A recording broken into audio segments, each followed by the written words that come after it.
ഏറ്റവും പ്രിയങ്കരനായ അധ്യക്ഷൻ അഭിവന്ദ്യനായ ഡോക്ടർ യോഹന്നാൻ മാർ ദിയോസ്കോറസ് മെത്രാപ്പോലീത്ത തിരുമേനി, അഭിവന്ദ്യനായ വർഗീസ് മാർ തിയോഫിലോസ് തിരുമേനി, എൻ്റെ ഏറ്റവും പ്രിയങ്കരായ സഹപ്രവർത്തകർ ശ്രീ ഫ്രാൻസിസ് ജോർജ് MP, ശ്രീ ചാണ്ടി ഉമ്മൻ MLA, പ്രിയങ്കരനായ എൻ്റെ സ്നേഹിതൻ advocate Reji Zachariah, father KM Zachariah, father doctor Saji അമ്മയിൽ, ബഹുമാന്യനായ വികാരി അച്ഛൻ ഫാദർ വർഗീസ്, ഏറ്റവും ബഹുമാന്യരായ വൈദിക ശ്രേഷ്ഠരെ, പ്രിയമുള്ള സഹോദരങ്ങളെ, സുഹൃത്തുക്കളെ, കോട്ടയം മെത്രാസന ദിനത്തിൻ്റെ ഈ മഹനീയമായ മുഹൂർത്തത്തിൽ നിങ്ങളോടൊപ്പമാകാൻ കഴിഞ്ഞതിൻ്റെ നിറഞ്ഞ സന്തോഷത്തിലാണ് ഞാനിവിടെ നിൽക്കുന്നത്.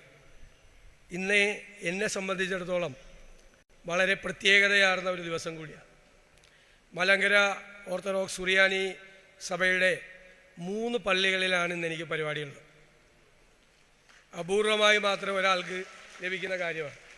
രാവിലെ കൊച്ചി ഭദ്രാസനത്തിന് കീഴിലുള്ള എൻ്റെ നിയോജക മണ്ഡലത്തിൻ്റെ അപ്പുറത്ത് വൈപ്പിനിലുള്ള അയ്യമ്പള്ളിയിൽ അവിടെ പള്ളിയിൽ പണിത ഒരു പുതിയ മനോഹരമായ ഓഡിറ്റോറിയത്തിൻ്റെ ഉദ്ഘാടനം ചെയ്യാൻ ഏൽപ്പിച്ചത് എന്നെയായിരുന്നു. രാവിലെ അത് കഴിഞ്ഞാണ് ഞാൻ 2ാമത്തെ പരിപാടി ഇവിടേക്ക് വന്നത്. 3ാമത്തെ പരിപാടി നെടുമാവിലെ ഓർത്തഡോക്സ് പള്ളിയുടെ സെൻറ്റിനറി സെലിബ്രേഷൻ നടക്കുന്നതിനോട് അനുബന്ധിച്ചുള്ളൊരു സമ്മേളനത്തിൽ പങ്കെടുക്കാനാണ്. ഈ 3 പരിപാടിയിൽ പങ്കെടുക്കുന്നതിൻ്റെ ഗമയിലാണ് സത്യത്തിൽ ഞാനിവിടെ നിൽക്കുന്നത്. ഇവിടെ കഴിഞ്ഞ 148 വർഷങ്ങൾ കഴിഞ്ഞു പോവുകയാണ്. ഈ 148 വർഷങ്ങൾക്കിടയിൽ ഈ നാട്ടിൽ ജനങ്ങൾക്കിടയിൽ, നാട്ടുകാർക്കിടയിൽ, വിശ്വാസികൾക്കിടയിൽ സാംസ്കാരികവും ആത്മീയവുമായ ഇടപെടൽ നടത്തുകയായിരുന്നു ഈ മെത്രാസനം യഥാർത്ഥത്തിൽ ചെയ്തത്. ആ പ്രവർത്തനത്തിന് നേതൃത്വം കൊടുത്ത മാറി മാറി വന്ന തലമുറകളിൽപ്പെട്ട തിരുമേനിമാരെ, വൈദിക ശ്രേഷ്ഠരെ, ഭക്തജനങ്ങളെ മുഴുവൻ ഞാൻ ഈ അവസരത്തിൽ പ്രത്യേകമായി അനുസ്മരിക്കും. നമ്മൾ സഭയായാലും രാഷ്ട്രീയ പാർട്ടിയായാലും ഗവൺമെൻറ് ആയാലും നമ്മൾ എന്താണ് ചെയ്യുന്നത്, എന്താണ് ചെയ്യാൻ പോകുന്നത് എന്നാണ് പ്രധാനം. ഇവിടെ അധ്യക്ഷം വഹിച്ച അഭിവന്ദ്യനായ തിരുമേനി തികഞ്ഞ അഭിമാനത്തോടു കൂടിയാണ് ഇതുവരെ എന്ത് ചെയ്തു, എന്ത് ചെയ്തുകൊണ്ടിരിക്കുന്നു, ഇനി എന്താണ് ചെയ്യാൻ പോകുന്നത് എന്ന്. നമ്മൾ എന്താണ് ചെയ്യാൻ പോകുന്നത് എന്ന് ക്ലീഷേ വന്നൊരു വാക്കാണ് മാനിഫെസ്റ്റോ. ആളുകൾക്ക് വലിയ വിശ്വാസമൊന്നുമില്ല, കാരണം അത് പറഞ്ഞാൽ ചെയ്യൂലെന്നാണ് ആളുകളുടെ ധാരണ. പക്ഷേ നമ്മുടെ മാനിഫെസ്റ്റോ, നമുക്ക് എല്ലാവർക്കും ഒരു മാനിഫെസ്റ്റോ വേണം. രാഷ്ട്രീയ പാർട്ടികൾക്ക് വേണം, സഭകൾക്ക് വേണം, പ്രസ്ഥാനങ്ങൾക്ക് വേണം.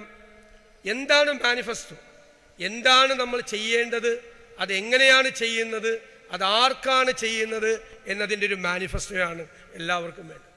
ക്രിസ്തുവിനൊരു മാനിഫെസ്റ്റോ ഉണ്ടായിരുന്നു. അദ്ദേഹം അത് പ്രഖ്യാപിച്ചിരുന്നു. നസ്രത്തെ ദേവാലയത്തിൽ വെച്ചാണ് യെശയ്യാ പ്രവാചകൻ്റെ പുസ്തകം ഉദ്ധരിച്ചുകൊണ്ട് യേശു തൻ്റെ മാനിഫെസ്റ്റോ ഉദ്ധരിച്ചത്. എന്തിനാണ് ദൈവത്തിൻ്റെ ഏകജാത പുത്രനായി താൻ ഈ ഭൂമിയിലേക്ക് വന്നത്? അത് ഈ ലോകത്തിൻ്റെ മോചനത്തിന് വേണ്ടിയാണ്, അവരുടെ പാപങ്ങൾ കഴുകിക്കളയാനാണ്, അവരെ നല്ല വഴികളിലൂടെ നടത്താൻ വേണ്ടിയിട്ടാണ്, അവരുടെ സങ്കടങ്ങൾ, ദുരിതങ്ങൾ, കഷ്ടപ്പാടുകൾ മാറ്റാൻ വേണ്ടിയിട്ടാണ്.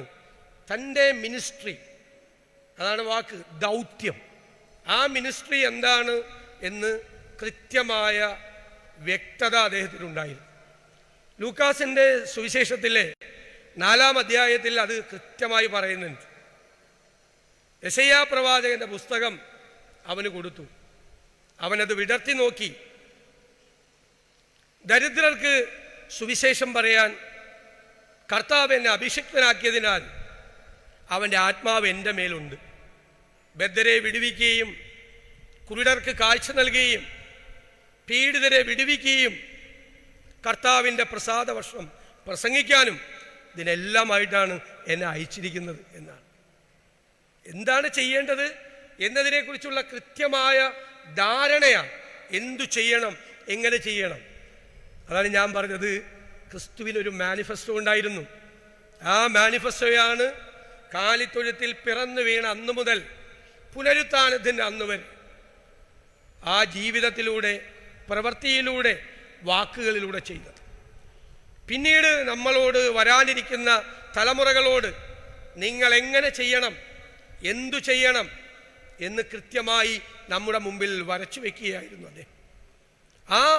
അതാണ് ഇവിടെ പറഞ്ഞല്ലോ, ഇത് ചെയ്യാൻ നമുക്കൊരു പ്രാർത്ഥന വേണം. അതാണ് തിരുമേനി പറഞ്ഞത്, അല്ലേ? തിരുമേനി അവസാനിപ്പിച്ചത് അതാണ്. തിരുമേനി ഈ മാനിഫെസ്റ്റോയാണ് പറഞ്ഞത്.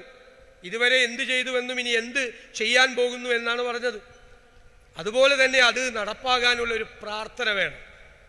ഞാൻ ഇന്നലെ സംസാരിച്ചപ്പോൾ പറഞ്ഞു, പ്രാർത്ഥന എന്ന് പറയുന്നത് പലർക്കും നമ്മുടെ സ്വന്തം കാര്യം സാധിച്ചെടുക്കാനുള്ള ഒരു ഏർപ്പാടായിട്ടാണ് പലരും കരുതിയിരിക്കുന്നത്.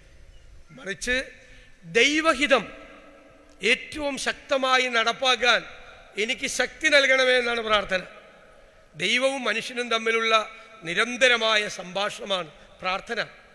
നമ്മുടെ കൂടെയുണ്ടല്ലോ, പിന്നെന്താ പ്രശ്നം? അകലെയൊന്നും അല്ലല്ലോ, നമ്മുടെ കൂടെയുണ്ട്, നമ്മുടെ ചുറ്റിലുമുണ്ട്, നമ്മുടെ പ്രവർത്തികളിൽ എല്ലായിടത്തുമുണ്ട്, നമ്മുടെ വലതുഭാഗത്തുണ്ട്. ഒരു യോദ്ധാവിനെ പോലെയാണ് വലതുഭാഗത്ത് നിൽക്കുന്നത്.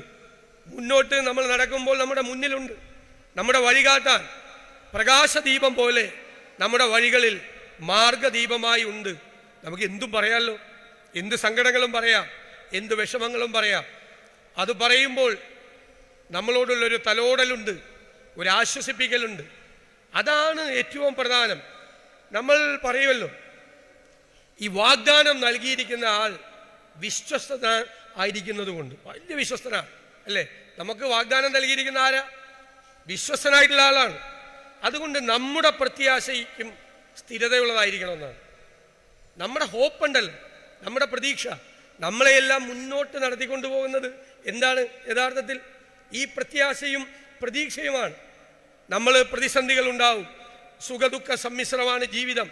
തളർന്നു പോയാൽ, പിന്തിരിഞ്ഞോടിയാൽ, വീണുപോയാൽ വീഴാൻ പാടില്ല, തളരാൻ പാടില്ല, പിന്തിരിഞ്ഞോടാൻ പാടില്ല. പ്രതിസന്ധികളെ മറികടക്കാൻ ഉള്ള ആത്മവിശ്വാസവും പിൻബലവുമാണ്. കാരണം നമുക്ക് വാഗ്ദാനം തന്നിരിക്കുന്ന വിശ്വസ്തനായ ആളാണ് നമ്മുടെ കൂടെയുള്ളത്. അപ്പം നമ്മുടെ വിശ്വസ്തനായ ആൾ നമ്മുടെ കൂടെയുള്ളപ്പോൾ നമ്മുടെ പ്രത്യാശയും സ്ഥിരതയുള്ളതായിരിക്കണം. ആർക്ക് വേണ്ടിയിട്ടാണ് നമ്മൾ പ്രവർത്തിക്കേണ്ടത്? ഞാനൊരു പൊതുപ്രവർത്തകൻ എന്നുള്ള നിലയിൽ ഞാൻ നേരത്തെ പറഞ്ഞതുപോലെ ദൈവഹിതം നന്നായി നടപ്പാക്കാൻ വേണ്ടി എനിക്ക് ശക്തി തരണമേ എന്നാണ് ഞാൻ പ്രാർത്ഥിക്കുന്നത്. ആരാണ് സങ്കടപ്പെടുന്നത്? ആരാണ് വിഷമിക്കുന്നത്? ആരുടെ കണ്ണിലാണ് കണ്ണുനീരുള്ളത്? ആ കണ്ണുനീര് തുടയ്ക്കാൻ, അവൻ്റെ സങ്കടം മാറ്റാൻ, അവൻ്റെ പ്രയാസം മാറ്റാൻ, അവൻ്റെ ജീവിത നിലവാരം ഉയർത്താൻ നമ്മൾ ചെയ്യുന്ന തീക്ഷ്ണമായ യത്നത്തിൻ്റെ പേരാണ്, അതാണ് വിശ്വാസം, അതാണ് നമ്മുടെ പ്രവൃത്തി, അതാണ് ക്രൈസ്തവ ദർശനം യഥാർത്ഥത്തിൽ. അത് മത്തായിയുടെ സുവിശേഷത്തിലെ 25-ാം അധ്യായത്തിൽ പറയുന്നുണ്ട്. ആർക്ക് വേണ്ടിയിട്ടാണ്? എൻ്റെ കൂടെയുള്ള ഏറ്റവും ചെറിയവരിൽപ്പെട്ട ഒരാൾക്ക് നിങ്ങൾ ചെയ്തിടത്തോളം കാര്യങ്ങൾ അതെനിക്ക് വേണ്ടി കൂടിയാണ് എന്ന് കരുതി ഞാൻ അരുളി ചെയ്യുന്നതാണ്.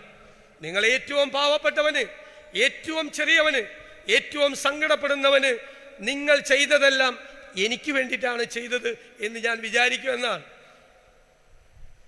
ധനികരുടെ പണസഞ്ചികൾ നിറയ്ക്കാൻ വേണ്ടിയിട്ടല്ല ക്രിസ്തു പറഞ്ഞത്, ആണോ? പാവപ്പെട്ടവനെ സഹായിക്കാനാണ് പറഞ്ഞത്, അവൻ്റെ കണ്ണീരൊപ്പാനാണ് പറഞ്ഞത്, അവനെ ചേർത്ത് നിർത്താൻ ആണ് പറഞ്ഞത്. ഇതിനേക്കാൾ വലിയൊരു സന്ദേശം എന്താണ്? ഇതല്ലേ ഒരുപാട് കാര്യങ്ങൾ ചെയ്യാൻ നമുക്ക് ധൈര്യം ഉണ്ടാക്കുന്നത്. നമ്മുടെ ആ വിശ്വാസവും അത് നൽകുന്ന പിൻബലവുമാണ് നമുക്ക് കരുത്തു പകരുന്നത്. ഇവിടെ മെത്രാസനത്തിൻ്റെ ദീർഘമായ പരിപാടികൾ പറഞ്ഞു, പരിമിതമായ സാമ്പത്തിക പ്രയാസത്തിൽ നിന്നുകൊണ്ടാണെങ്കിലും എല്ലാ വിഭാഗം സങ്കടപ്പെടുന്നവരെയും സഹായിക്കാൻ വേണ്ടിയിട്ടുള്ള പദ്ധതികൾ പ്രഖ്യാപിക്കുമ്പോൾ അക്ഷരാർത്ഥത്തിൽ ഈ മെത്രാസനം ചെയ്യുന്നത് മത്തായിയുടെ സുവിശേഷത്തിൽ പറഞ്ഞതുപോലെ എൻ്റെ കൂട്ടത്തിലെ ഏറ്റവും ചെറിയവരെ ആണ് നിങ്ങൾ സഹായിക്കുന്നത്, അതിലൂടെ ആ വലിയവനെയാണ് നിങ്ങൾ സഹായിക്കുന്നത് എന്ന വാക്കുകൾ നിങ്ങൾ അക്ഷരാർത്ഥത്തിൽ പ്രാവർത്തികമാക്കുകയാണ് എന്ന് മാത്രം ഞാൻ വിനയപൂർവ്വം സൂചിപ്പിക്കുന്നു. ഈ മെത്രാസന ദിനത്തിൽ നിങ്ങളോടൊപ്പം വന്ന് ഈ ഒരു പ്രധാനപ്പെട്ട മുഹൂർത്തത്തിൽ നിങ്ങളോടൊപ്പം ആയിരിക്കാൻ കഴിഞ്ഞതിൻ്റെ അഭിമാനത്തോടു കൂടിയാണ് ഞാൻ ഇവിടെ നിന്ന് പോകുന്നത്.